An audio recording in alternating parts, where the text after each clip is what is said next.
Entender que Marx es un ateo político implica que en Marx existe la posibilidad de que Dios exista. En Marx existe la posibilidad de la existencia de Dios. Por eso en el capítulo, en la página 247 decimos: no niega Marx a Dios como Dios, sino al Dios de la opresión. No sigue en esto a Bakunin cuando dice, Bakunin sí era ateo de Dios, decía Bakunin. Primeramente es la rebelión contra la tiranía del fantasma supremo de la teología, contra Dios. Es evidente que en tanto tengamos un amo en el cielo, seremos esclavos en la tierra. Nuestra razón y nuestra voluntad serán igualmente anuladas.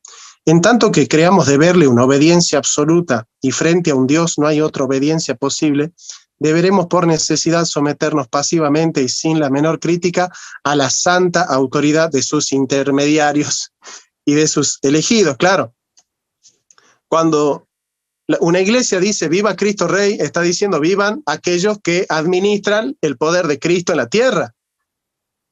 ¿Sí?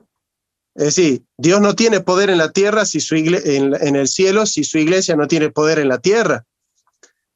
Entonces, para que la iglesia tenga poder, tiene que tener poder el cura, el pastor, el obispo, el arzobispo. ¿Sí? Y muy a menudo los obispos y arzobispos no usan el poder para beneficiar al pobre, sino para apacentarse a sí mismos, ¿no? Para eso hay que leer Ezequiel 34. Malditos los pastores que se apacientan a sí mismos y esquirlan a las ovejas. Ezequiel 34, ¿no?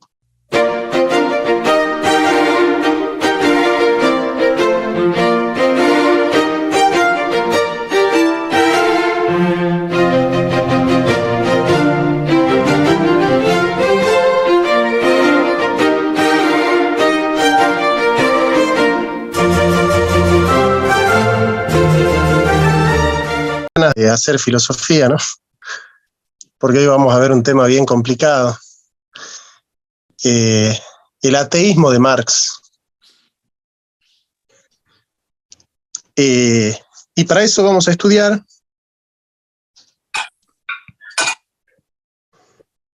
el capítulo 17 del libro.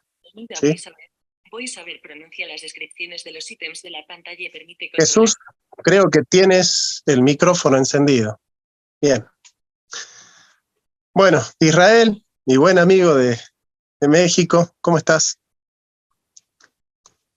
Bueno, vamos a estudiar el ateísmo de Marx. Es un tema bien difícil, pero yo sé que lo van a entender. Capítulo 17, Marx, herejía, sí, pero cristiana. Así se llama el capítulo, ¿no? Marx, herejía, sí, pero cristiana. Es decir, no es cualquier tipo de herejía la de Marx, es una gran herejía, es una hermosa herejía. Y vamos a ver en qué consiste esta herejía, ¿no?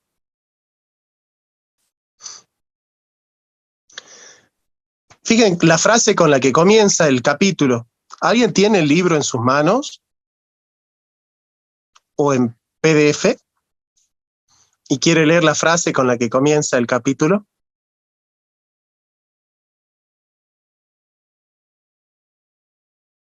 La leo yo si quiere. Dale, Israel. Dice Foucault que donde hay poder, hay resistencia al poder. Yo digo entonces que donde reinan los conservadores, brotan los progresistas. Jonathan Ramos. Bien. Es decir, no hay mejor ambiente para crear progresistas que el ambiente donde reinan los conservadores.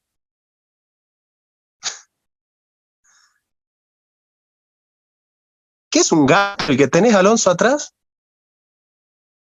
Es un gato, ¿no? Ah, sí. Sí, aquí está. Era mi cabello. Claro, yo decía, ¿pero qué se ha puesto este en la cabeza? No, era el gato que se estaba moviendo. Yo decía, se le mueve el pelo, ¿qué le pasa? Es un gato, es un gato.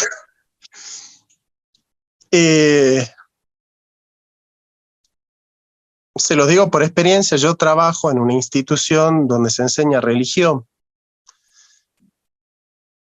Y bueno, no sé por qué, los tomistas hoy han tomado la retaguardia. Es decir, los tomistas hoy son conservadores, ¿sí? Pero tradicionalmente el tomismo no fue conservador. El tomismo estuvo más cerca de lo que es hoy el progresismo que el conservadurismo. Hay que medirlo en la época, ¿sí? En la época, los que defendían la Inmaculada Concepción eran los franciscanos, y los que combatían el dogma de la Inmaculada Concepción eran los seguidores de Santo Tomás de Aquino, que combatía la creencia de la Inmaculada Concepción de María. Santo Tomás fue seguidor de Averroes y Avicena en un momento en el que estaban condenados. Santo Tomás murió siendo condenado por el Papa. Estaba prohibido leer a Santo Tomás en la época de Santo Tomás. Santo Tomás fue todo menos un conservador. Y yo estoy escribiendo un libro al respecto, ¿sí? Posicionando a Santo Tomás en su época, porque Santo Tomás no es un conservador. La frase que resume el libro que estoy escribiendo es: un Santo Tomás cerrado es un Santo Tomás errado. ¿Sí? Para posicionarlo. Y bueno, el director de esta institución es tomista, o sea, es conservador. Y lo asfixiante que es estar en un entorno donde se prohíbe pensar. Ustedes se podrán imaginar estar en un contexto donde si vos te salís 2 centímetros de la ortodoxia, si pudieran prenderte fuego, te prenden fuegos. O sea, si estuviesen en época donde se queman a los herejes, te queman. Es decir, hay una censura, hay un escrache, hay una difamación, hay todo lo que puede haber. Entonces, ¿qué les pasaría a ustedes si fuesen alumnos de una institución donde está prohibido decir algo que esté por fuera de la ortodoxia? Psicológicamente, ¿qué les pasaría? ¿Qué sensación tendrían ustedes? ¿La sensación de ser conservadores y de respetar las normas rígidas del dogmatismo? ¿O sentirían la sensación psicológica de querer emanciparse de la ortodoxia? Emancipación de la ortodoxia. Claro. Depende si es a priori o profesor. No, yo les digo en general, evidentemente no todos tenemos la misma reacción frente al poder, pero en general, frente al poder, nosotros nos resistimos al poder, ¿sí? Digamos, cuando nosotros nos sentimos obligados a hacer algo, y bueno, muchas veces surge la sensación de querer hacer otra cosa, ¿no? Y hay que luchar con esa sensación, pero por de pronto, cuando hay poder, la reacción natural es la resistencia al poder. No sé si están de acuerdo conmigo, ¿sí? Es decir, yo lo veo ahí a Jason, por ejemplo, ¿no? A Jennison, ¿no? Jennison. Si yo te obligo a hacer algo, y lo más probable es que vos tengas ganas de hacer otra cosa. ¿Me entendés? Nada obligado es bueno. Es mi concepto. Y cuando, por lo general, me quieren obligar a hacer algo, hay una resistencia natural en mí. Claro. Bueno, la frase de Foucault es la siguiente: donde hay poder, hay resistencia al poder. Y donde hay conservadores, nacen progresistas. Cuando, por ejemplo, ustedes escuchan que alguien dice: la mujer no está oprimida, no existe el machismo, no hay injusticias sociales, la desigualdad no es un problema,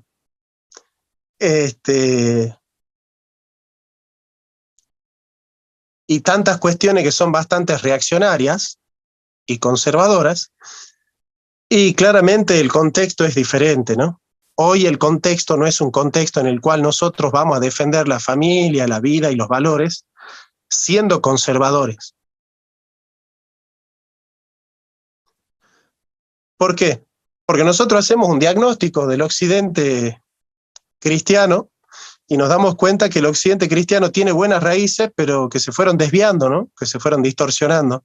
Entonces necesitamos, de alguna manera, recuperar las raíces, pero eliminar algunos tallos, ¿eh? Y no podemos ser conservadores en ese sentido, ¿no? Ser revolucionarios es volver al origen. Pablo. No sé si se puede hacer algún comentario o solo para la pregunta, profesor. Por supuesto, Pablo, hacelo al comentario. yo leí la primera frase que usted dio y entonces digamos como el negativo de esa frase sería que entonces donde reina el progresismo también surgen los conservadores. Claro, Pablo, es así.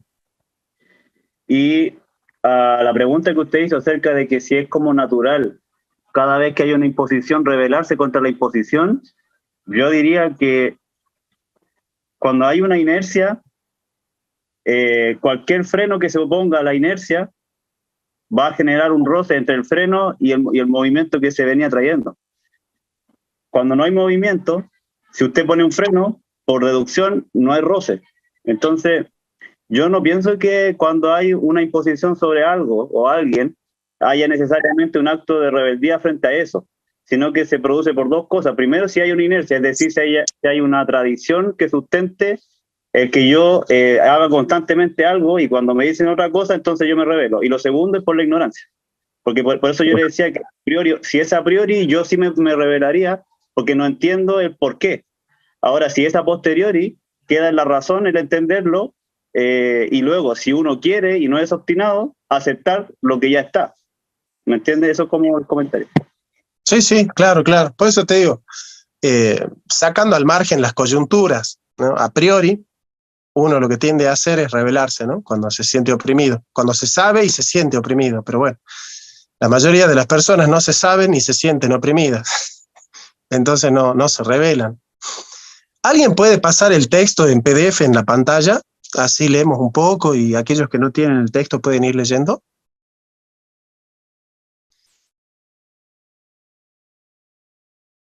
Yo lo tengo, pero necesitaría permiso para compartir. Jorge, ¿podés dar el permiso correspondiente? Ya está. Ya está, dice. Sí, ok, déjalo busco. Sería la página 239. Bien, ¿alguien nos quiere prestar su voz para leer unas 2 o 3 páginas?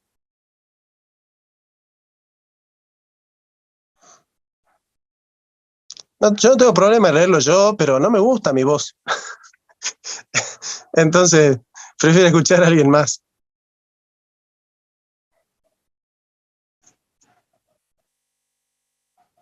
Mira, y somos un montón, ¿eh?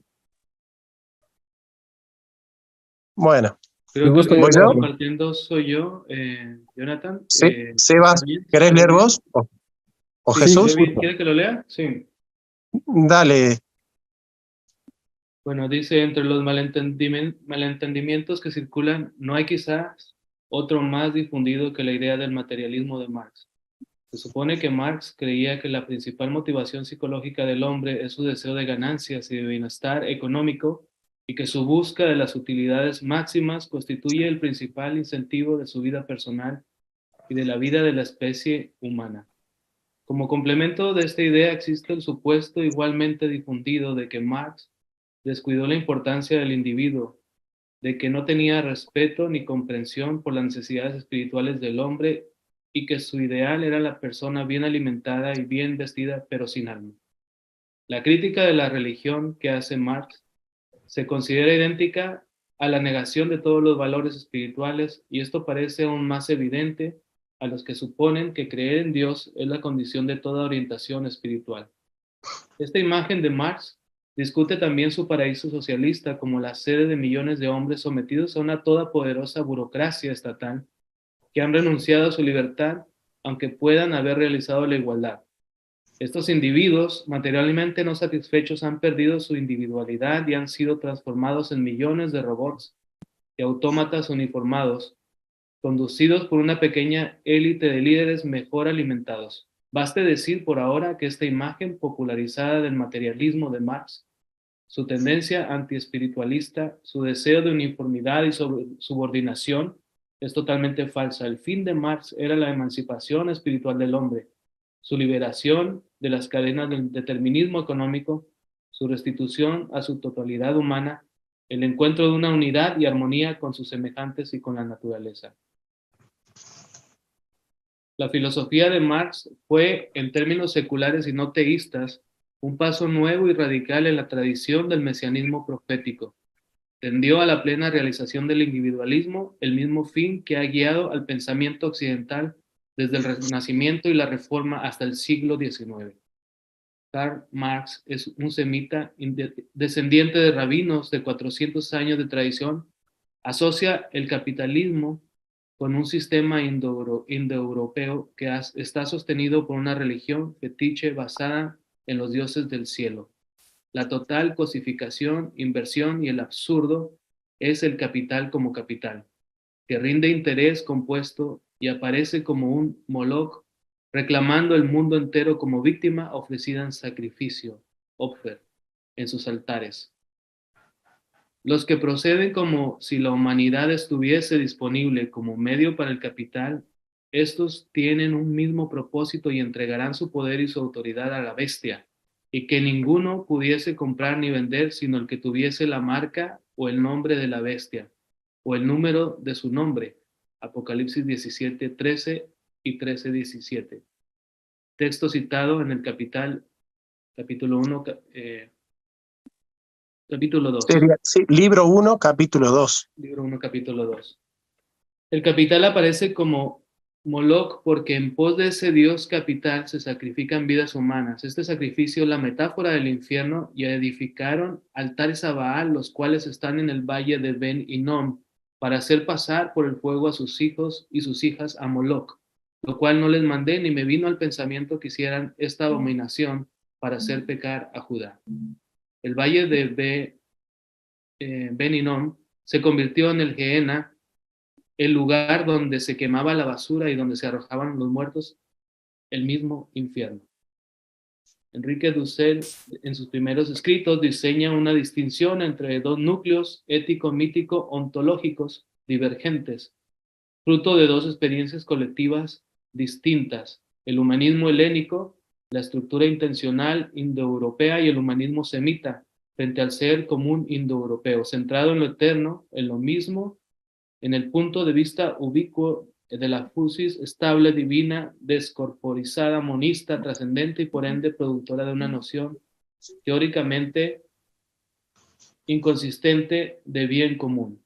La experiencia humana semita presenta a partir de las significaciones sociales vigentes en el pueblo de Israel los rasgos de corporalidad unitaria, intersubjetividad, temporalidad, inmanencia cósmicas e historicidad constitutiva de la existencia humana. Constelación conceptual que hace posible una auténtica metafísica de la alteridad, una noción fuerte de otredad, que inaugura todo discurso comunitario. Bien, ¿Es así? vamos hasta ahí. Vamos explicando ahí un poco y después continuamos, ¿sí? Si quieren, después pueden volver a poner el texto, porque vamos a continuar después con la página 243, ¿sí? El punto central de la ética semita es el concepto de alteridad. Alter significa otro, ¿sí? Por ejemplo, el altruista, el que piensa en el prójimo, ¿no? El altruista. En ese sentido, la ética semita es una ética de la alteridad, es una ética intersubjetiva, ¿sí? Entre sujetos. ¿Por qué? Porque la ética semita surge de pastores beduinos que viven en el desierto. Obviamente que en el desierto indoarábigo los calores son muy fuertes y la vegetación es poca, de tal suerte que si no son solidarios con la vestimenta, con el abrigo de noche que hace mucho frío, o con la comida o la bebida, ahí lo veo a Aristóteles tomar ahí un jugo, efectivamente lo que sucede es la muerte. No solo la muerte de los individuos, sino además la muerte de la sociedad. En ese aspecto, la ética semita, la ética de los pastores beduinos, es una ética solidaria, es una ética altruista, que siempre prioriza al otro, que piensa en el otro, ¿sí? La ética indoeuropea es una ética más... ¿Cómo? ¿Rubén? No, perdón, profe, yo creí que estaba cerrado el micrófono, ya lo cierro, pero. Ah, bien, pensé que ibas a aportar. No, disculpe, profesor, ya cierro. No hay problema, Rubén, no hay problema. Claro, entonces la ética indoeuropea es una ética individualista. Es una ética centrada en la carne, ¿no? Mientras que la ética semita no contiene la dualidad entre carne y espíritu, ¿no? O sea, mis vísceras alaban a Jehová, dice el Salmo, ¿no? O sea, la carne es espiritual en el pensamiento hebreo. Basar es informada por Ruach HaKodesh, por el Ruach, el viento, ¿no? Nefesh es el ser humano, compuesto de Basar y de Ruach, de carne y de espíritu, ¿no? Y tomó Yahvé polvo e insufló en su nariz, e hizo al hombre del polvo de la tierra, e insufló en su nariz aliento de vida. Y comenzó el hombre a ser alma viviente, ¿sí? Tomó Yahvé e hizo al hombre de Basar, de polvo de la tierra, e insufló en su nariz Ruach HaKodesh, aliento de vida. Y pasó el hombre a ser Nefesh, Adamu, alma humana, ¿no? O alma viviente. Todos los semitas, es decir, todas las culturas que se edificaron al lado de un desierto, son semitas y son altruistas. Por ejemplo, yo voy a hacer un video, justamente entre mañana y pasado, sobre el libro de los muertos, el libro egipcio de los muertos. Ustedes deben haber visto el libro egipcio de los muertos, ¿no? Hay muchas leyendas, hay muchos mitos al respecto del libro de los muertos egipcio, ¿no? En realidad es el libro de la vida, ¿eh? No sé si Jorge, estás escuchando, porque bueno, con Jorge estamos muy consustanciados con algunas temáticas. Viste que en el Apocalipsis aparece el libro de la vida, ¿no es cierto? No sé si están enterados que en Apocalipsis se habla del libro de la vida, ¿no? Bueno, eso viene de Egipto. El libro de la vida es un género psicopompo que consiste en escribir en un libro, en un papiro, todas las buenas obras del muerto, en general del faraón, para que el faraón frente a Isis y a Osiris y a Horus pueda justificar su vida eterna. Entonces se escriben las grandes proezas de los faraones y de aquellas personas que son candidatos a la vida eterna. Recuerden que los semitas no creman el cuerpo, sino que lo conservan. En este caso los egipcios lo momifican con la esperanza de la resurrección.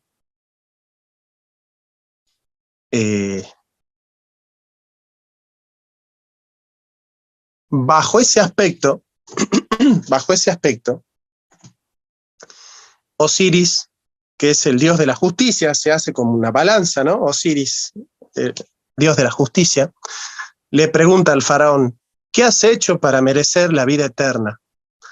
Y el faraón responde, le he dado de comer al hambriento, de beber al sediento, una barca al desnudo, un abrigo al desnudo y una barca al peregrino. Entonces Osiris le dice, bueno, mereces la vida eterna, ¿no? Eso es un poco el libro de la vida, ¿no? Es el libro donde se escriben las grandes obras de nosotros para justificar ante Dios que nosotros merecemos la vida eterna, ¿no? Claro, en el Apocalipsis el libro de la vida se escribió antes de que naciéramos nosotros. ¿Por qué? Porque las obras nuestras ya las preparó Dios de antemano, ¿eh? Efesios 2:14, ¿eh? Por gracia sois salvos por medio de la fe, y esto no de vosotros, pues es don de Dios, no por obra para que nadie se gloríe, porque somos hechura suya, creados en Cristo Jesús, para buenas obras, las cuales Él preparó de antemano para que anduviésemos en ellas. Entonces, el libro de la vida en el egipcio es póstumo, y en el libro cristiano es predestinado, ¿no? Prorizo. Pero si se fijan, le he dado de comer al hambriento, pensado en el hambre del otro. Le he dado de beber al sediento, he pensado en la sed del otro. Una barca al peregrino, he pensado en el que viene de otro país. Y un abrigo al desnudo, he pensado, ¿no? en el frío del otro. Un obispo metodista decía, el corazón de un cristiano se mide por la capacidad de sufrir el sufrimiento de los otros, de padecer el sufrimiento de los otros.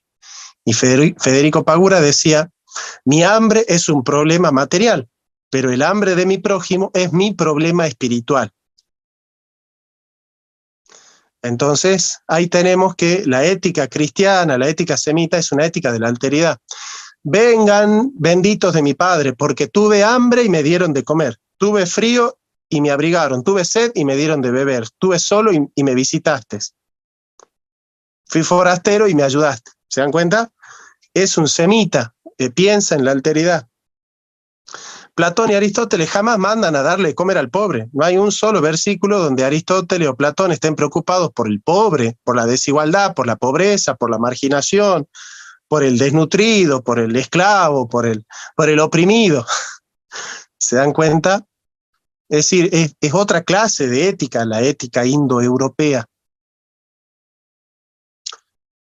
Entonces, Marx está razonando desde ahí, ¿sí? El Antiguo Testamento tiene una ética, no sé si voy a encontrar el libro, pues siempre que busco el libro no lo encuentro, pero bueno, ya aparece. Pero el Antiguo Testamento tiene una ética basada en la justicia social, sobre todo en la justicia con el huérfano, con la viuda, con el pobre y con el extranjero. Porque el huérfano es el hijo del otro, la viuda es la mujer del otro, el extranjero es el que viene de otro país y el hambriento es el hambre del otro. Entonces es la categoría de la otredad, se piensa en el otro. Entonces Marx está hecho con ese bocho, está hecho con esa idea de pensar en el otro, de pensar en el pobre, en el excluido, en el marginado, ¿no es cierto?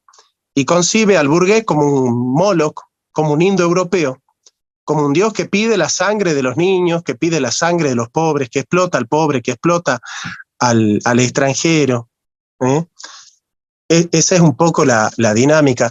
El cristianismo es semita y sin embargo el cristianismo después, y esto lo explica Rudolf Bultmann en la tradición sinóptica, el cristianismo adapta la cultura indoeuropea. El cristianismo se hace griego y romano, o sea, el cristianismo con el catolicismo del siglo III y IV se hace indoeuropeo. O sea, el cristianismo que es semita se hace indoeuropeo. Eso es una tragedia.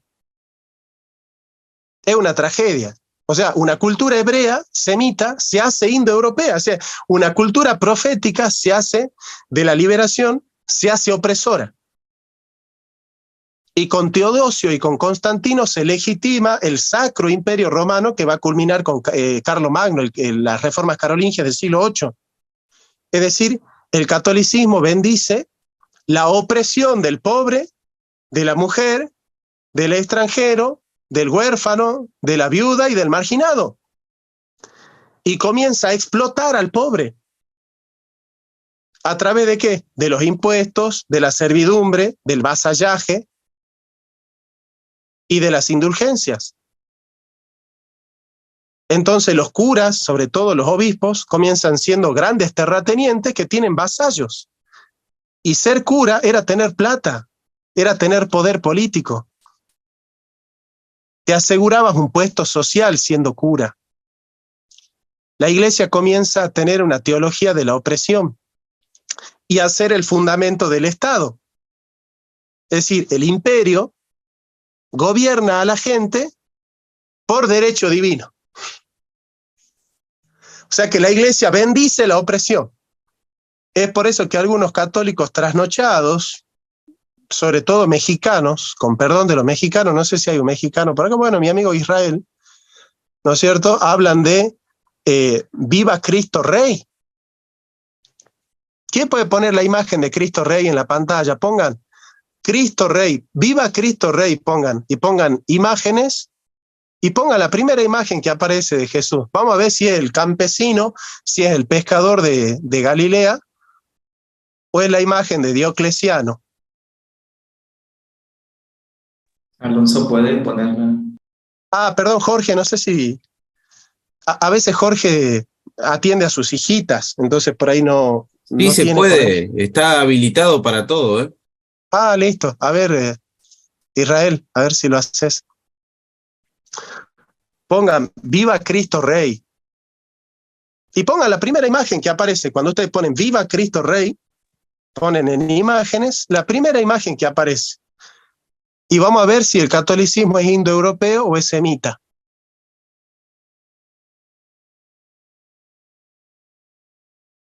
Ahí está. Esta es la del medio, donde aparece Jesús. Donde aparece Jesús con una corona.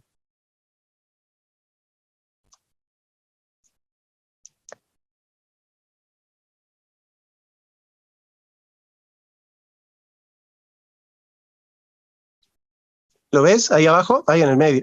¿Ven? Bueno, esa corona y ese bastón y esos vestidos son de Diocleciano. No es un pescador no es un pescador hebreo ese. ¿Se dan cuenta? ¿Ven?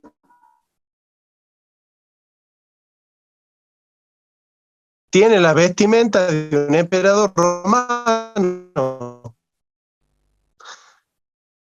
Entonces la pregunta que yo le hago a los que dicen viva Cristo Rey, ¿vos te das cuenta que estás diciendo? Viva el Cristo que legitima el gobierno de los pueblos. Viva el Cristo que legitima que la iglesia se encargue de los asuntos del Estado. Viva Cristo Rey significa viva el Cristo que bendice a aquellos soldados que van a matar a los herejes con la espada. Yo sé que el que está diciendo viva Cristo Rey no quiere eso, o no tiene eso en mente. Pero simbólicamente lo que subyace en esa ideología es eso. Es una iglesia que gobierna sobre el pobre, es una iglesia que gobierna, es la iglesia imperial. Viva Cristo Rey es el Cristo imperial. ¿Se dan cuenta? Ahora, ustedes pueden adorar a un Cristo imperial, es decir, a un Cristo que es sucesor de Diocleciano, de Domiciano, no sé, de cualquier emperador, ¿sí? De Nerón, de Justiniano, no importa, de Tito, de Calígula, no importa. Ustedes pueden venerar o adorar a un Jesús romano o al Jesús galileo, al hebreo, al Jesús profeta, que defiende al profeta como teología de la liberación y que defiende la vida y la familia desde el concepto de liberación. Ven que ya no estamos defendiendo la familia como conservadores, ¿se dan cuenta? Es decir, lo que yo quiero que ustedes entiendan con Marx, y por qué yo les enseño Marx, para que si ustedes van a defender la vida y la familia, no desde la cultura de Diocleciano, no desde la cultura indoeuropea, porque esa es la cultura conservadora de derecha. Nosotros defendemos la familia y la vida desde el concepto de justicia social, ¿se dan cuenta? Nosotros defendemos la familia y los valores y el cristianismo y la vida y los valores y todo y la vida desde el concepto de progreso y de justicia social. Nosotros no estamos a la retaguardia, estamos a la vanguardia, porque nosotros queremos emancipar al feto de la opresión de la mujer y queremos emancipar a la mujer de la opresión del feminismo y de la opresión del machismo. También nosotros queremos una mujer libre, no queremos una mujer sometida ni oprimida, ni al feminismo ni al machismo. ¿Sí? Una mujer libre que escoge libremente un compañero, no un esclavo, no un sometido, ni tampoco su amo que le da órdenes, sino un compañero que puede liderar en algunos aspectos, porque el varón lidera algunos aspectos, pero no da órdenes, sino que sirve. La palabra servicio viene de ministerio. Mini significa hacerse pequeño para servir, ¿no? La dúlesis, el servicio, ¿no? Y no la jerarquía, el poder de lo sagrado. El liderazgo no es jerarquía, es dúlesis, es servir sirviendo, hacerse el último para ser el primero, servir desde abajo. Hipócrasis, Entonces, cuando el cristianismo se convierte en fundamento del imperio, hasta Federico Guillermo de Prusia, la estructura del cristianismo es que bendice la dominación, que bendice la opresión. Desde Diocleciano, desde Domiciano, sobre todo desde Teodosio, hasta Federico Guillermo de Prusia, que es el emperador que contrata a Hegel como profesor de la Universidad de Berlín, hasta ahí, el cristianismo es el fundamento del Estado, es el fundamento del imperio. Entonces, a partir de ahí,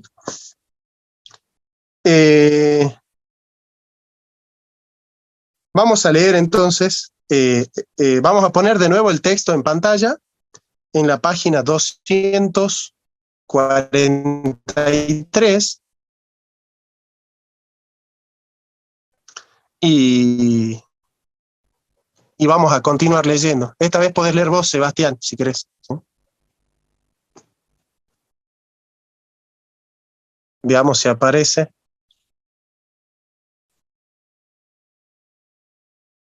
O sea, tengan esto en mente para entender el ateísmo de Marx, ¿sí? Tengan todo esto en mente. De hecho, en Hegel, la religión es el fundamento del Estado, ¿no? En los textos de filosofía de la religión de Hegel.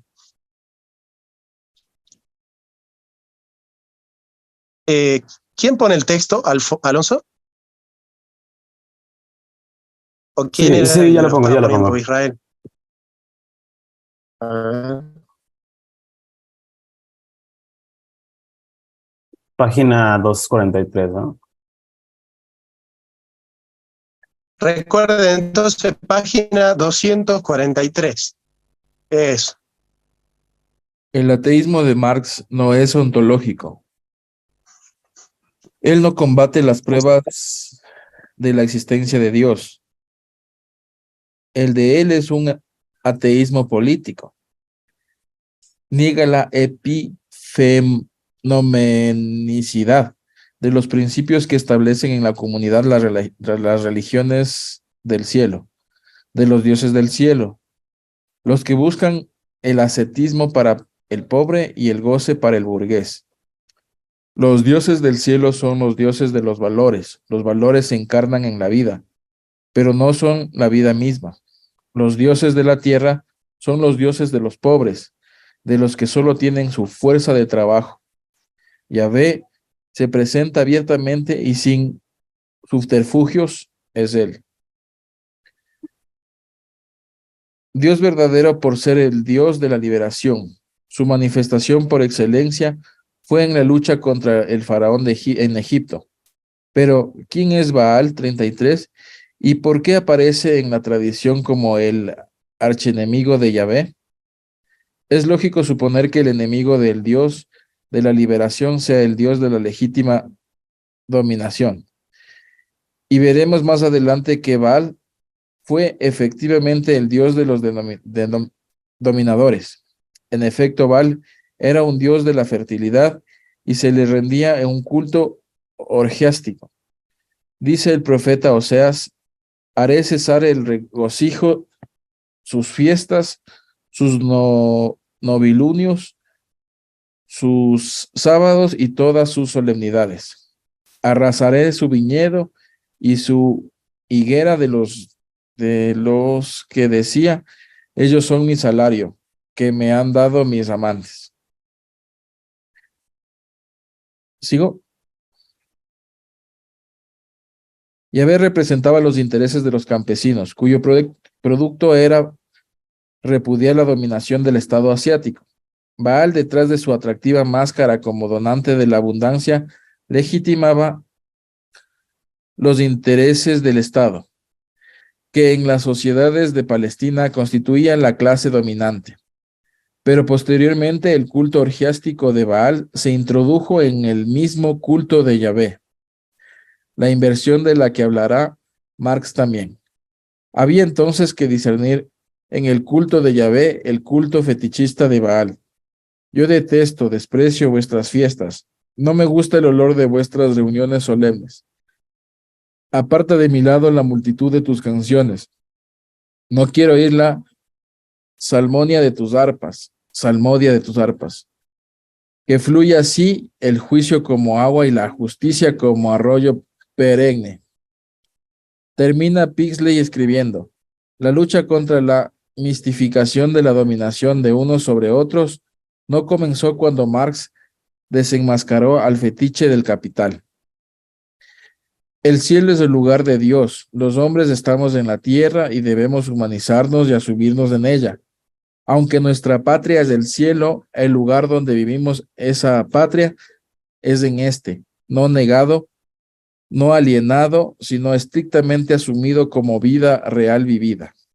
En Alemania, la crítica de la religión ha llegado en lo esencial a su fin, y la crítica de la religión es la premisa de toda crítica. La existencia profana del error ha quedado comprometida una vez que se ha refutado su celestial oratio pro aris et phosis. El hombre que solo ha encontrado en la realidad fantástica del cielo, donde buscaba un superhombre, el reflejo de sí mismo, no se sentirá ya inclinado a encontrar solamente la apariencia de sí mismo. El no hombre, donde lo que busca y debe necesariamente buscar es su verdadera realidad. Vamos a dividir el texto en dos. Cuando Marx dice que en Alemania la crítica de la religión ha llegado en lo esencial a su fin y la crítica de la religión es la premisa de toda crítica. Es interpretado por los marxistas progresistas ateos y también por los cristianos antimarxistas como una crítica ilustrada, kantiana y atea de base. Siguen dos textos de ¿Qué es la ilustración de Kant? E interpretan a Marx como el consumidor del esquema kantiano, y es todo lo contrario. Cuando Kant se pregunta si vivimos en una época ilustrada, responde que no, pero sí en una época de ilustración. Falta todavía mucho para que, tal y como están las cosas y considerados los hombres en conjunto, se hallen en situación, ni siquiera en disposición de servirse con seguridad y provecho de su propia razón en materia de la religión. Para Kant, ser ilustrado es pensar por sí mismo en materia de religión. Es un tema metapolítico. Kant no quiere que el sujeto sea crítico con el Estado, crítico con la ilustración misma, solo quiere que el individuo sea crítico de su religión. Es decir, que su juicio metafísico, ético y estético suceda al margen de los dogmas de la Iglesia. Kant pretende un sujeto secularizado, esquizofrénico, donde su fe es dogmática y su moral es secular. Y para que no quedan dudas, Kant dice: he tratado del punto principal de la ilustración, a saber, la emancipación de los hombres de su merecida tutela, en especial a los que concierne a temas de religión, y esa tutela religiosa es la peor de todas. Marx no es un ilustrado, él no pretende un sujeto ilustrado que establezca su trascendentalidad, que establezca con su trascendentalidad juicios sintéticos a priori, ni marxistas de la moral, ni máximas de la moral. Marx, cuando dice en Alemania, está haciendo un análisis histórico filosófico. Antes de analizar, hay que tener presente que para Marx, la cuestión de la religión, como para Feuerbach, no es una cuestión meramente espiritual, dualista e intelectual nociológica. Es una cuestión de carne y sangre, de corazón. Así dice Marx, la miseria religiosa es a la vez la expresión de la miseria real y la protesta contra la miseria real. La religión es el suspiro de la criatura oprimida, el corazón de un mundo sin corazón, así como el espíritu de una situación sin alma. Es el opio del pueblo. Se necesita la abolición de la religión entendida como felicidad ilusoria del pueblo para que pueda darse su felicidad real. La exigencia de renunciar a las ilusiones sobre su condición es la exigencia de renunciar a una condición que necesita de ilusiones. La crítica de la religión es, por tanto, el germen, la crítica del valle de lágrimas, cuyo halo constituye la religión. Primero, Marx se circunscribe a la religión que crea ilusiones que justifica el sufrimiento y el padecimiento, pero sin combatirlos. Pero la religión es el corazón de un mundo sin corazón, es decir, es el síntoma espiritual donde hay lugar para el dolor del hambre y la pobreza.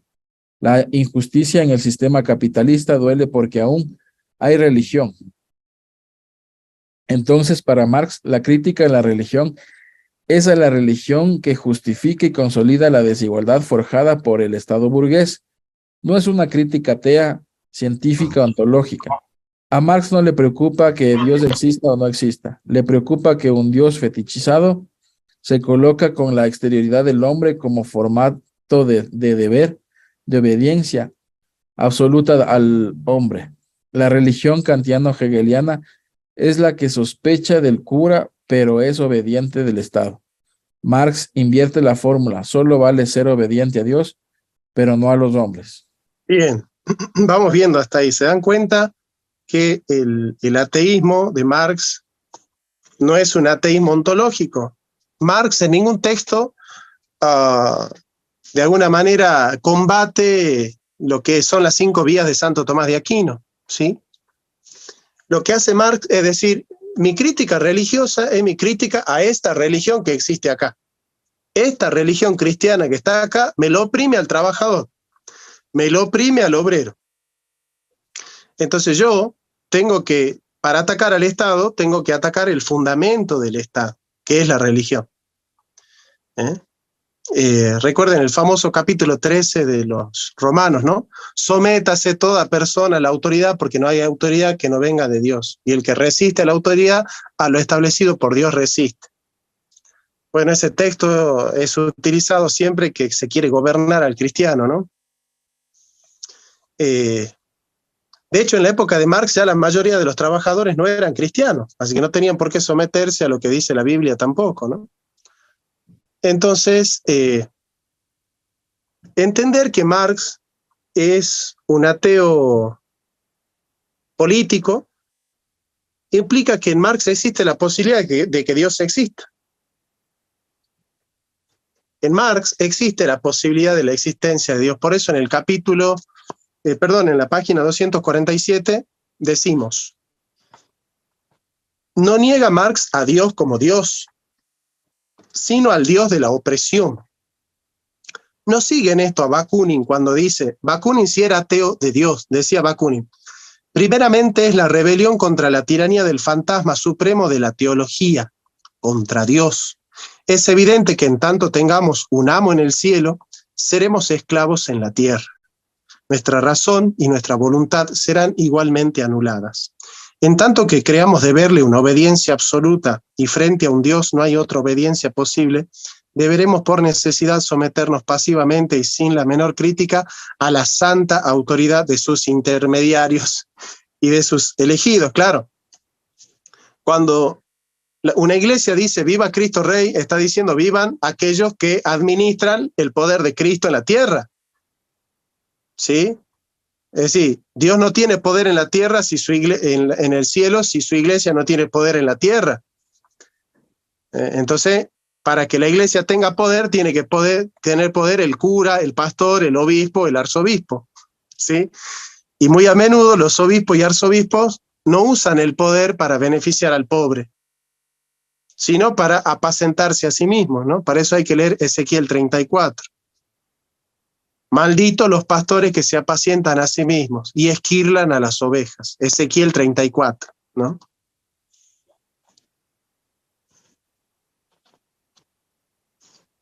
Mesías, profetas, legisladores divinamente inspirados, emperadores, reyes y todos sus funcionarios y ministros, representantes y servidores consagrados de las dos grandes instituciones que se imponen a nosotros como establecidas por Dios mismo para la dirección de los hombres, la Iglesia y el Estado. Toda autoridad temporal o humana procede directamente de la autoridad espiritual o divina, pero la autoridad es la negación de la libertad. Dios, o más bien la ficción de Dios, es pues la consagración y la causa intelectual y moral de toda esclavitud sobre la tierra. Y la libertad de los hombres no será completa más que cuando hayan aniquilado completamente esa ficción nefasta de un amo celestial, o de un amo celeste. Qué tremendo el texto de Bakunin, ¿no? Este es el anarquismo de Bakunin. el padre del anarquismo, ¿no? Marx, de hecho, rechazó el ateísmo socialista porque sostenía que iba a dividir a los trabajadores. Los ateos, la Asociación de Ateos Internacionales se quería meter a la primera internacional.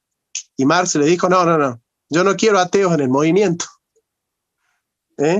Eso no lo saben, ¿no? Marx quiere barrer todos los obstáculos para la única religión verdadera. Marx, como un profeta, estaba habilitando una etapa post-secularista. Nosotros vivimos en una etapa post-secularista, es decir, post-kantiana. Es muy interesante catalogar a nuestra época como post-secularista. La secularización es la ilustración.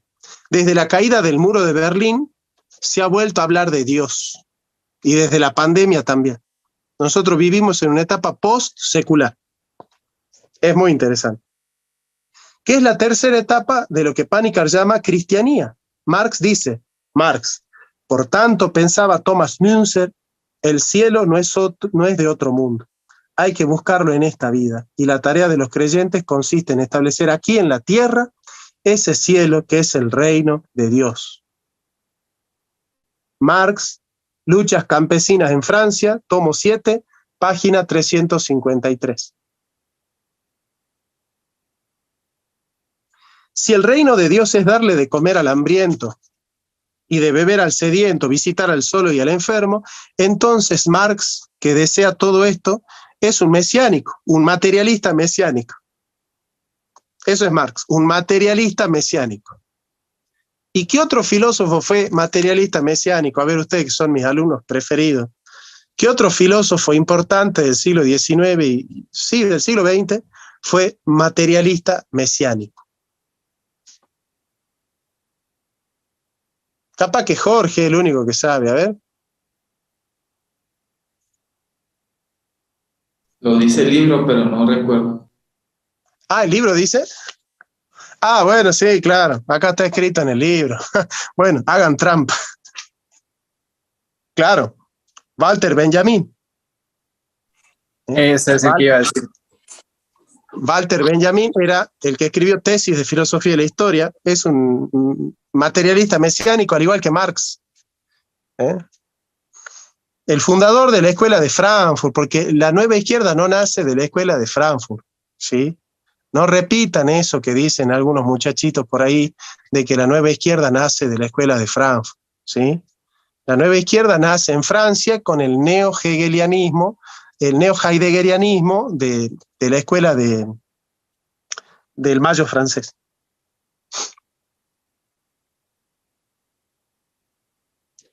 Bien, dice Marx en la página 248, abajo, dice, por ejemplo, la conocida nota a pie de página en la que Marx responde al argumento sobre la importancia de la política en la antigüedad y de la religión en la Edad Media, y revela una concepción amplia de la interpretación materialista de la historia. Dice Marx, ni la Edad Media pudo vivir del catolicismo ni la antigüedad de la política. Las respectivas condiciones económicas explican la teoría marxista de hoy. De hecho, por qué el catolicismo allá y la política acá juegan el rol dominante. El rol dominante. Marx, El Capital, Fondo de Cultura Económica, México, 1968-96, tomo 1. Si el fundamento de la dominación en la antigüedad era la política, en el medioevo lo fue el catolicismo. Lo importante es entender que en la edad moderna la dominación capitalista viene de mano de la religión de Kant y de Hegel, es decir, el protestantismo es la ética del capitalismo. Si en la antigüedad el fundamento de la política y en la Edad Media el catolicismo, en la Edad Moderna la dominación capitalista es protestante. La interpretación que hace Marx de la religión es la misma que la que hace Max Weber. Max Weber, el defensor del capitalismo, hace el mismo diagnóstico de Marx. El capitalismo es protestante, eso está diciendo Marx. El capitalismo es protestante.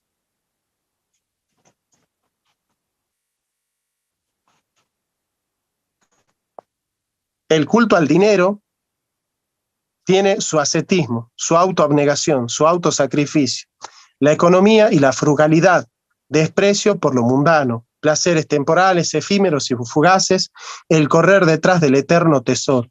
De aquí la conexión entre el puritanismo inglés o el protestantismo holandés y hacer dinero. ¿Quién dijo eso? Marx, El Capital, 1968, 749, 750, tomo 1, 1973, 232, 1960A, 143. Por otra parte, Marx se refiere cada tanto al capitalismo como una religión de la vida diaria, basada en el fetichismo de la mercancía. Describe al capitalismo como un Moloch que requiere el mundo entero como un sacrificio debido y el progreso del capitalismo como un monstruoso dios pagano que solo quería beber néctar de la calavera de la muerte.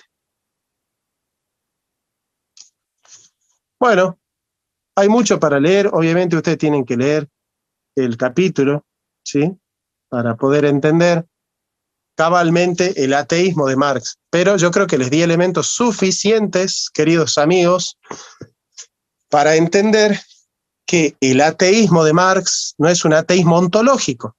Marx no es como Bertrand Russell, que niega la existencia de Dios. Cuando la niega en tanto que Dios que legitima la opresión del obrero, ¿sí? Con esto yo no les quiero decir que el diagnóstico económico que hace Marx del capitalismo es correcto, ¿me entienden?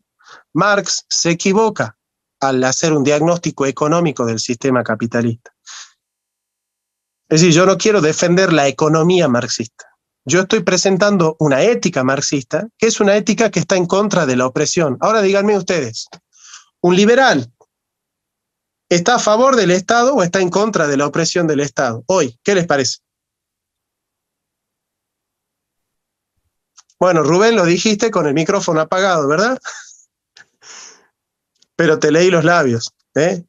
Los liberales están en contra de la opresión del Estado, ¿no es cierto? Sí, bien. ¿Y Marx está a favor o en contra de la opresión del Estado? En contra también. Entonces, ¿se puede leer, siendo liberal, la ética marxista como una ética que libera al obrero de la opresión del Estado, por ejemplo, a través del impuesto? Marx estaría a favor o en contra del impuesto. El impuesto legitima la opresión del Estado. Esto se lo debato a cualquiera. El impuesto legitima la opresión del Estado. Y lo dice Marx. Marx estaría en contra de los impuestos, igual que Javier Milei. Javier Milei está sosteniendo la tesis de Marx. ¿Se dan cuenta? Esta es una tesis de historia antigua. Yo soy profesor de historia antigua, estudié 3 años de historia antigua. En la facultad, en la universidad, en el terciario. Hay 2 tesis del origen del Estado. ¿Escuchan bien? Hay 2 tesis del origen del Estado. La tesis evolucionista, que sostiene que el Estado surge como un concepto de adaptación a nuevas situaciones en base a la evolución de las relaciones sociales, a la jerarquización intrínseca de las relaciones sociales. En una sociedad se van complejizando las relaciones, se van estratificando y se consolida la estratificación con el origen del Estado. Entonces tenemos la etapa arcaica, la clásica, la arcaica, la clásica, ¿no es cierto? Y la neoclásica. Pero hay otra tesis que sostiene el origen del Estado a través de la institucionalización del impuesto. Cuando se instituye el impuesto, nace el Estado. ¿Por qué? Porque el Estado se constituye como institución en base a la dominación de otro a través de la fijación del impuesto. Esta es la tesis impositiva del origen del Estado. Y hoy todos los historiadores aceptan, a partir de Koselleck,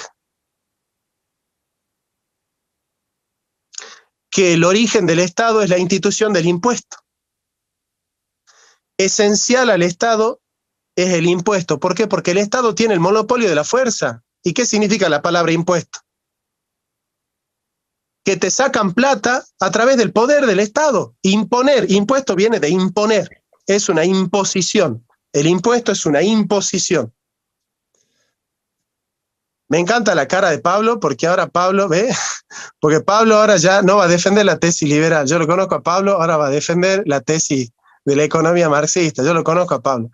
Pero a ver, porque Pablo va a decir, yo leí el liberalismo, bueno, pero el origen del Estado es el impuesto. Y para Marx el Estado oprime al trabajador. Entonces hoy un liberal puede adoptar la ética marxista y no va a tener ningún problema con su concepción económica. O sea que hoy les estoy enseñando una ética marxista para liberales. Así se va a llamar el título del video de hoy. Una ética marxista para liberales. ¿Estamos? Bueno, vamos a escuchar a Pablo. Pablito. No, solamente una duda. A ver, en la segunda tesis dice que el origen del Estado podría ser el impuesto. Pero si no hay previo al impuesto un poder que pueda obligar a que se cumpla el impuesto, entonces la gente podría no pagarlo. Por lo tanto, según eso, lo primero que debería haber antes del impuesto sería el poder de poder obligar a alguien a que lo pague. Claro, Pablo. Claro, claro. O sea, hay una institución que es un gobierno, ¿sí? Pero se convierte en Estado cuando se instituye el impuesto. Se instala el impuesto, de hecho la palabra Estado viene de institución, statu, significa Estado, estar, instituirse, stato, estar instituido. Y se instituye el impuesto, entonces el Estado queda consolidado como garante de la opresión del obrero, como garante de la opresión del trabajo del otro. El Estado surge garantizando la opresión de alguien. El Estado no existe si no tiene el monopolio de la fuerza. ¿Qué clase de Estado existe si no tiene el monopolio de la fuerza a través de la policía y del impuesto, como recaudador y como administrador de los bienes? ¿Y cuando el Estado nos consulta a nosotros en qué tiene que gastar la plata? ¿A cuántos de ustedes le hicieron una consulta, un plebiscito para ver en qué se tiene que gastar la plata del Estado? Es totalmente violento. La recaudación y el uso de la plata que hace el Estado es totalmente violenta. ¿Se dan cuenta? Bueno, se puede ser liberal y marxista desde el Marx, que le estoy enseñando yo, sí. Porque el centro del pensamiento de Marx no es el económico, es el ético. La economía de Marx es un resultado de la ética. Pero ¿de dónde han sacado los marxistas, por ejemplo, Santiago Armesilla, que ser marxista es ser estatista? Para Armesilla, ser marxista es ser estatista. ¿No estamos leyendo 20.000 versículos y textos donde Marx dice que está en contra del Estado? Marx es un liberal, herético, es un liberal heterodoxo, pero es un liberal. ¿Sí? Bueno. Profesor, pero si sí. por ejemplo, el principio libertario de no agresión, que la única forma, a menos que yo conozco, que se pueda realmente llevar a la praxis, es que eso esté institucionalizado y que terceros impidan que nosotros nos matemos. ¿Entonces significa que un liberal no es tan liberal? ¿Porque acepta eso como necesario? No, es que el principio de no agresión no es un principio político, en el liberalismo es un principio ético. ¿Me entendés? Claro. O sea, sí, vos me decís, ¿cómo yo hago efectiva la no violencia sino a través del Leviatán, que es el que garantiza que el hombre no sea lobo del hombre? Eso me está diciendo. Claro. Mirá. O sea, disculpe, una cosa es que, por ejemplo, a ver, una cosa es que yo piense que no debemos ser oprimidos, pero al mismo tiempo entiendo que si no hay un cierto grado de normas que sean obligatorias, nos vamos a terminar matando, pero eso no me convierte a mí en estatista por aceptar algo que es obvio, porque en la praxis las cosas funcionan de otra manera. Como no. Hay liberales que son minarquistas, que aceptan que el Estado se encargue de la administración de la justicia, ¿no es cierto? Pero De todas maneras, un anarcocapitalista no cae, digamos, en la lucha de todos contra todos. ¿Por qué? Pues se puede tercerizar la justicia. Hay muchos elementos que permiten, yo no soy un liberal, no soy experto en liberalismo, de hecho ahora voy a empezar a investigar sobre el liberalismo mucho más. Si alguien sabe más de liberalismo, que responda, pero ¿cómo respondería un anarcocapitalista al problema de la inseguridad? Yo no creo que Milei te diga, no, vivamos en la inseguridad, no me importa. Yo creo que Milei tiene una respuesta a esa problemática que es la inseguridad. ¿Qué sé yo qué será? Privatizar la seguridad, tercerizarla, no lo sé, la verdad que no lo sé, no he leído esa parte. Entiendo tu pregunta y me parece razonable, pero creo yo que no es una pregunta que no pueda responder un anarcocapitalista. Intuyo yo que un anarcocapitalista podría darte una respuesta a esa pregunta. Facundo, querido, ¿cómo estás? Bien, ¿y tú? Disculpe que Bien. tuve un problema, llegué tarde a la clase. ¿Se me escucha bien o más o menos? Bien, Facu, bien. Bien. Bueno, no es mi intención hacer una defensa de Armesilla, tengo el libro acá de Armesilla. Dale. El problema está en que Armesilla toma la teoría del Estado de Gustavo Bueno, que está en un libro de los 90, que se llama Consideraciones en torno a las categorías de las ciencias políticas. Y ahí lo que dice Gustavo Bueno es que cualquier sociedad, desde un grupo indígena, para Gustavo Bueno sería un Estado. Ahí habría que leerlo en profundidad y criticarlo. Por eso él cree que indefectiblemente, siendo marxista, sos estatista. Pero no solamente cree eso, sino que lo que cree Armesilla es que, siendo marxista, es necesario ser imperialista. Ir un paso más allá del Estado.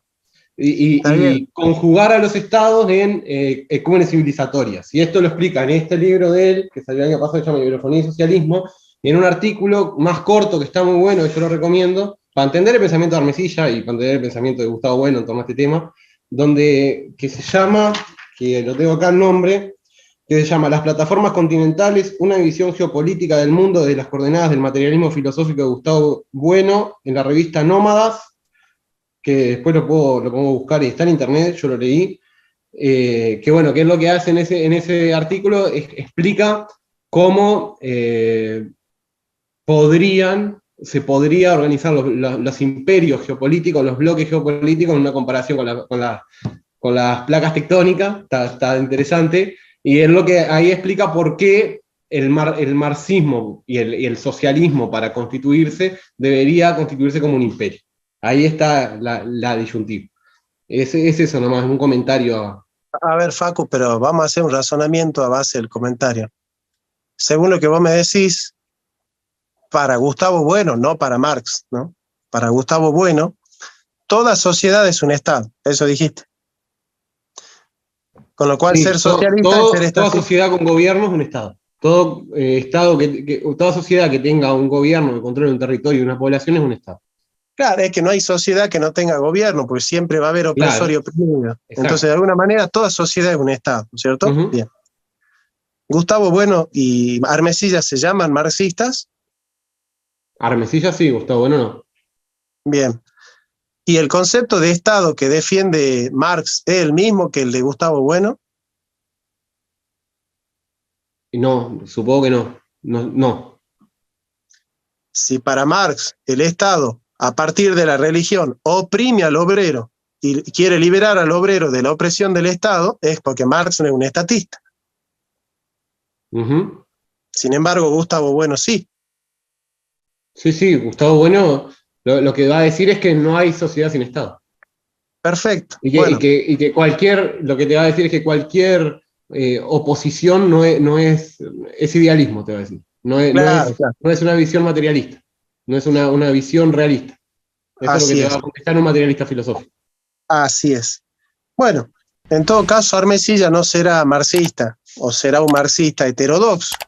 Y está perfecto, será una versión distinta de Marx. Yo lo respeto mucho, Armesilla, no me parece un filósofo. Me parece que tiene buenas ideas, audaces algunas, pero no tiene un sistema de pensamiento. Tiene ideas que las va articulando. pero difícil defender que se pueda o no abortar según las necesidades del Estado. Ese no es un posicionamiento ético. Y no, No hay porque posicionamiento ético ahí. es Si lo- vos, es le lo que entregás, hablábamos. si vos le entregás al Estado todos los derechos, claro, si vos le entregás al Estado todos los derechos humanos, vos no tenés un posicionamiento ético. Ni siquiera tenés un posicionamiento filosófico. Tenés un posicionamiento No, político. claro, Resolvés todo en la política. claro. Bueno, si una persona defiende eso, a mí me parece un nazi. Bueno, Es un nazi. y es que eso deriva de la idea de Gustavo Bueno de que toda sociedad es un Estado. Entonces, Pero es todo que, a ver, derecho natural es un derecho positivo. está O sea, bien, lo que bueno, te va a pero a decir mí, es que el derecho natural es una naturalización del derecho positivo. Eso es lo que te va a yo lo decir. sé. Yo sé lo que dice, pero bueno, para analizar estas cosas hay que hacer filosofía. No hay que repetir lo que dice Gustavo Bueno, ni sacar conclusiones de lo que dice Gustavo Bueno. Lo que hay que hacer es leerlo a Gustavo Bueno críticamente y hacer filosofía. Ahora, si yo tengo que elegir entre leer a Gustavo Bueno para ser materialista y leer a Marx, y yo lo leo a Marx. ¿Qué crees que te diga? Para mí es mucho mejor filósofo Marx que Gustavo Bueno. Porque Gustavo Bueno defiende el estatismo, pero por otro lado estaba en contra del aborto. Bueno, qué sé yo, no sé. Yo prefiero leer a Marx, a Heidegger, ¿viste? O sea, hay que leerlo a los grandes. Una vez que hemos leído a Hegel, a Marx, a Nietzsche, a los grandes, después nos tenemos que meter con estos filósofos que son menores. Armesilla no es filósofo, pero Gustavo Bueno sí es. Entonces, pero primero tenés que leer a Marx, tenés que leer a los grandes, a Heidegger, a Marx, leerlo bien a Marx y entender esa postura. Darle al Estado los resortes de los derechos humanos y de lo que debe pasar en la sociedad es ser un nazi. Es el nazismo en la expresión más pura.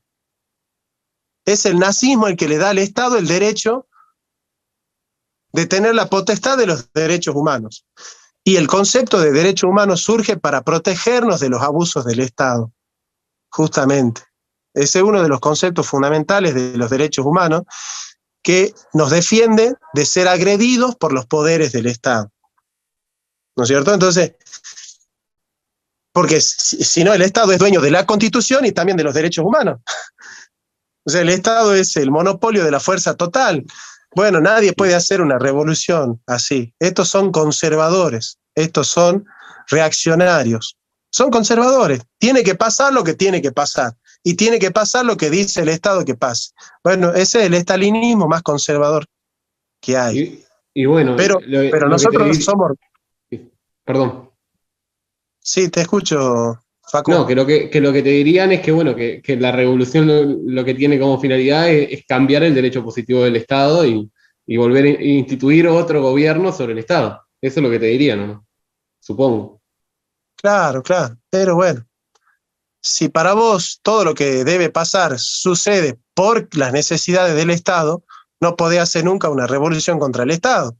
Si el Estado, el resorte de lo que pasa, ¿cómo va a revolucionar al Estado? A ver, es que en algún momento yo cuando los escucho a estos, para mí son galimatías. Ya llega un momento donde para mí ya son galimatías. Es decir, una idea buena, mezclada con cosas, pero qué sé yo, para mí es, qué sé yo, es como un groupie de la cultura. Es alguien que lee un poco de acá, lee un poco de allá y empieza a tirar cosas, pero no profundizan en el derecho, no profundizan en la antropología, no profundizan en la ética.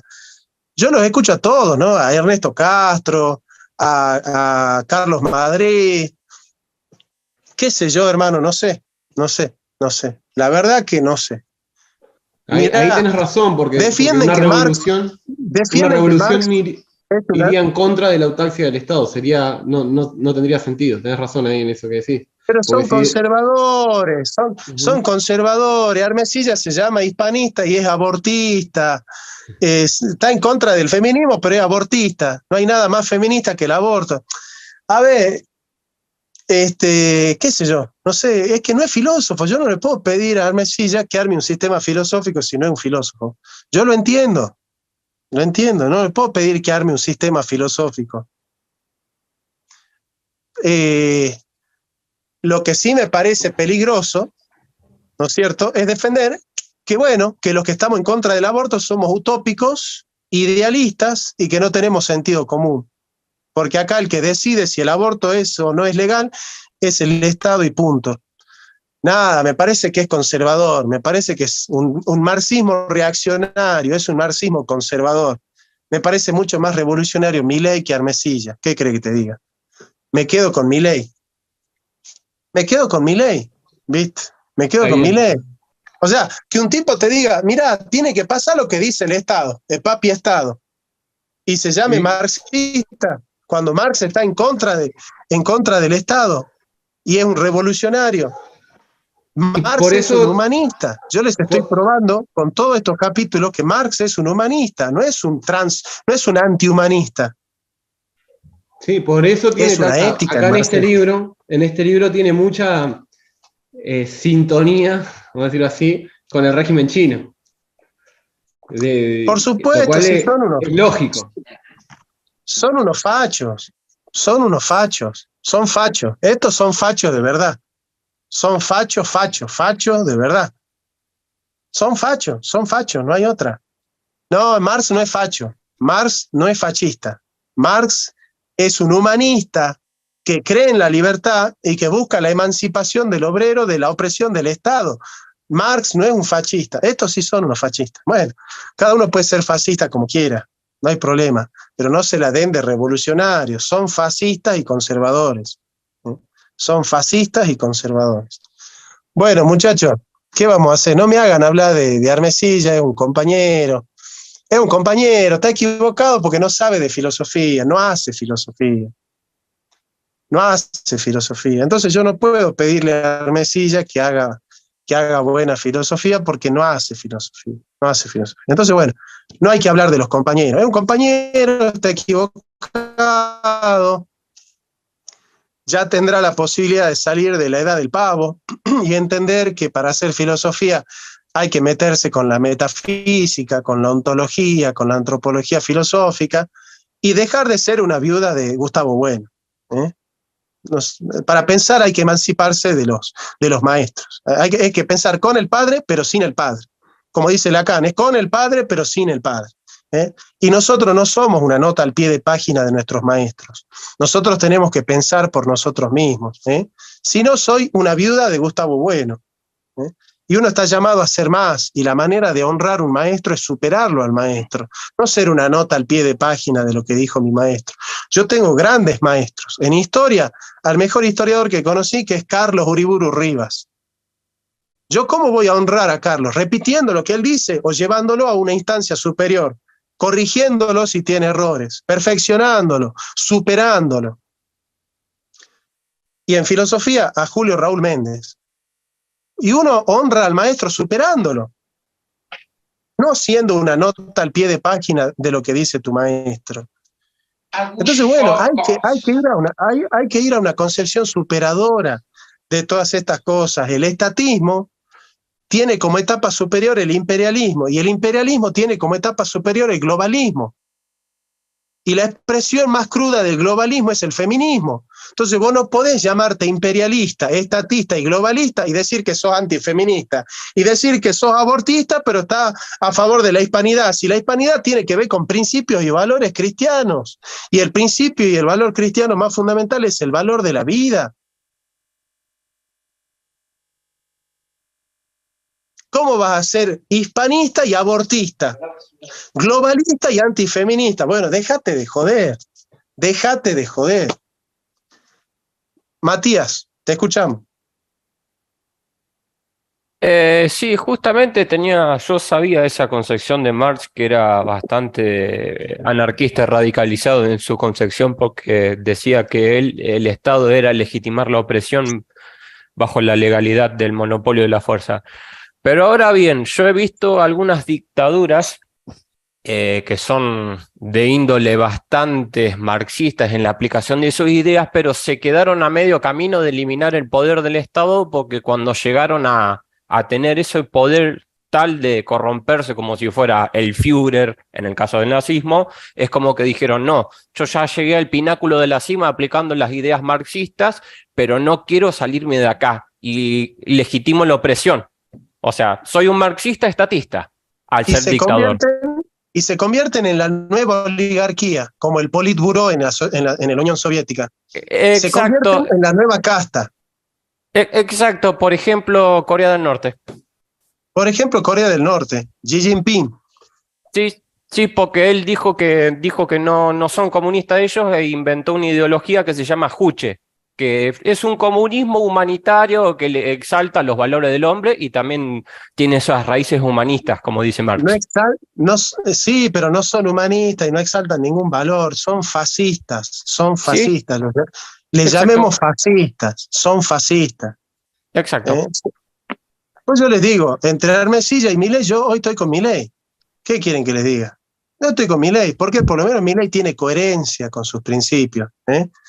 Tiene coherencia. Vos no podés estar, bueno, en contra del feminismo, pero a favor del aborto.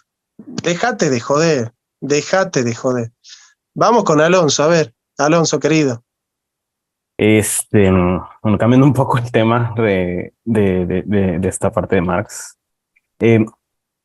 Bueno, se tocaron puntos de la esencia primero del semitismo es la otredad, ¿no? Darle de comer al hambriento, de beber al sediento, etc.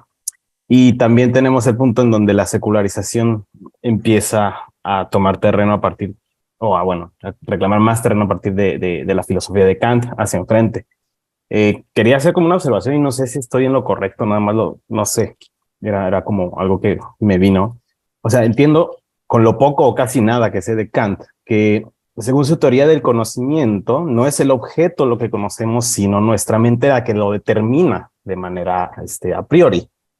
Eso no es una manera de eliminar o de aniquilar la otredad y justificarlo, o sea, de manera filosófica. Por supuesto, claro que sí, por eso Kant es el padre de la burguesía liberal, claro. No, Kant no era marxista, Kant era liberal, es el padre, uno de los padres del liberalismo es Kant, en ese sentido. Porque pareciera más bien que cuando quiere conocer algo, llámese objeto, empecemos como un objeto, pero extendiéndolo hacia a personas, sociedad, etcétera, el tratar de determinar como persona primero a lo otro y aniquilar la otredad, pues inclusive hasta podría decirse que se justifica el hecho de que quieran conquistar y aplastar a lo otro. Sí. Bueno, a ver, desde Descartes en adelante, el individuo se autolegitima a sí mismo a través de la percepción cognitiva de que existe. La existencia del mundo exterior y del otro pasa a ser un problema. ¿Sí? El otro comienza a aparecer como otro en Marx, en Ismail Levinas, en Martin Buber, Heidegger cuando desarrolla al Dasein como Mitsein, es decir, el ser ahí es un ser con los otros son constitutivos del Dasein. Ahí comienza el individuo a abrirse al otro, con Martin Buber, con Ismail Levinas, con Marx y con Heidegger, ¿no? Y me parece que el más grande de todos es Ismail Levinas, ¿no? Que me encanta Ismail Levinas, me encanta. Yo creo que se puede hacer una antropología personalista con Ismail Levinas muy buena. Así que estoy de acuerdo que en Kant hay un ensimismamiento del individuo que no permite la apertura hacia el otro. En este sentido, Kant es un indoeuropeo, no es un semita, no es un semita, de ninguna manera. Así que bueno, muchachos, después yo les enseño estos principios y ustedes van a cultivar esos principios, los van a criticar, los van a cuestionar, los van a estudiar, los van a analizar, pero lean a Marx, lean a Marx. Si van a ser cristianos, lean la Biblia. Si van a ser peronistas, lean a Perón. Y si van a ser marxistas, lean a Marx. No lean a George Lukács, no lean a Jonathan Ramos, a Enrique Dussel, ni a Luis Althusser. Lean a Marx, vamos a Marx, leamos a Marx y veamos qué dice Marx. Y de esa manera vamos a encontrar a los grandes clásicos. Marx es un grande. Marx es un grande. Yo creo que el mismo Matías, que es un liberal, no puede negar, Matías, que Marx es un grande. Es un gran pensador. Matías, sí. Sí, un gran pensador, lástima que para mí tenía disonancia cognitiva en la aplicación de sus ideas. Es que Marx nunca aplicó su idea porque nunca fue político, Matías. Marx Exacto, fue era un filósofo. un utópico igualitarista material, yo lo puedo definir así. Bueno, él se llamaba socialista científico, ¿no? Pero bueno, Sí, sí, hay cosas. usaba mucho de la dialéctica hegeliana también. Yo rescato la ética y la antropología marxista y la teología marxista. La economía marxista no la rescato, la combato, ¿no? Y me parece que no es la única manera de aplicar al marxismo su teoría económica, ¿eh? Me parece que podemos emancipar la ética de Marx de su economía, porque en definitiva es un humanista, ¿eh? Y la única manera de ser humanista no es el comunismo. De hecho, el comunismo en su aplicación fue antihumanista, ¿eh? Y el liberalismo es humanista. Y Marx es humanista. Entonces nosotros tenemos el humanismo cristiano, el humanismo semita y el humanismo liberal. Pero todos somos humanistas, ¿eh? Somos humanistas. Nosotros somos humanistas.